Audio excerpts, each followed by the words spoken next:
ರಮೇಶ್ ಸಂಗ್ರಾಮ ಇಂದ ಫ್ರೆಂಡ್ ನನಗೆ. ನಾನು ರಮೇಶ್ ಫಸ್ಟ್ ಭೇಟಿ ಮಾಡಿದ್ದು ಇದೇ ಕಂಠೀರವ ಸ್ಟುಡಿಯೋ ಪಾರ್ಕಲ್ಲಿ.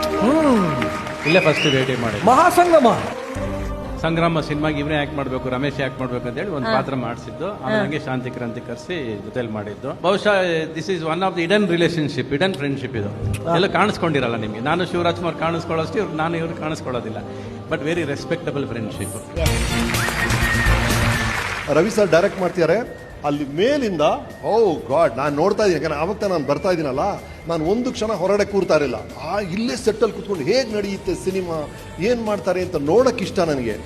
ಚೆನ್ನಾಗಿ ನೆನಪಿದೆ ರೀ, ರಜನಿ ಸರು ಅಲ್ಲಿ ಬಂದಿದ್ದಾರೆ.